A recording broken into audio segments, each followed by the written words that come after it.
लिंबा गणेशमध्ये आमदार संजय गायकवाड यांच्या प्रतिमेला जोडे मारो आंदोलन। लिंबा गणेश प्रतिनिधी शहीद कॉम्रेड गोविंद पानसरे लिखित शिवाजी कोण होता या पुस्तकावरून वादग्रस्त वक्तव्य केल्याच्या निषेधार्थ सामाजिक कार्यकर्ते डॉक्टर गणेश ढवळे यांच्या नेतृत्वाखाली आमदार संजय गायकवाड यांच्या विरोधात जोडे मारो आंदोलन करण्यात आले।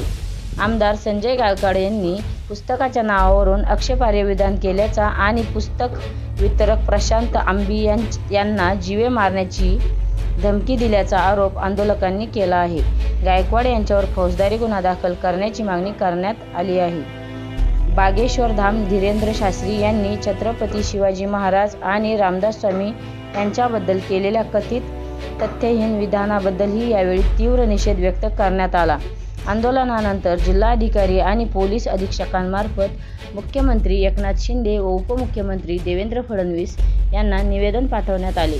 या आंदोलनात गावातील सरपंच बाळासाहेब जाधव यांच्यासह मोठ्या संख्येने शिवप्रेमी व ग्रामस्थ सहभागी झाले होते।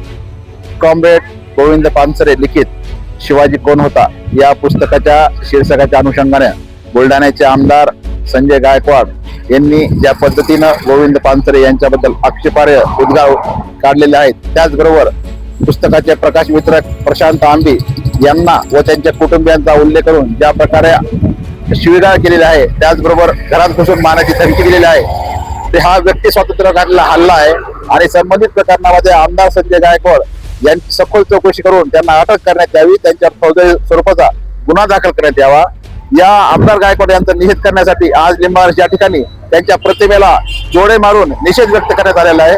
त्याचबरोबर मुख्यमंत्री आणि केंद्रीय मंत्री नितीन गडकरी यांच्या उपस्थितीमध्ये बागेश्वर धामचे धीरेंद्र शास्त्री यांनी ज्या पद्धतीनं छत्रपती शिवाजी महाराज लढाई करून थकले आणि शेवटी त्यांनी राजपाट रामदास स्वामी यांच्या हस्ती सुपूर्द केला, अशा प्रकारचं तथ्यहीन वक्तव्य केलेलं आहे, ज्याला कुठलाही आधार नाही, त्याचाही आम्ही या ठिकाणी निषेध करत आहोत। आमची अशी मागणी की भाजपा सरकार असताना ज्या पद्धतीने बहुजनांचे नायक छत्रपती शिवाजी महाराज यांच्याविषयी जे अवमानकारक किंवा बदनामीकारक वक्तव्य करत आहेत, त्यांच्यावर कठोर कारवाई व्हावी अशी आमची मागणी आहे।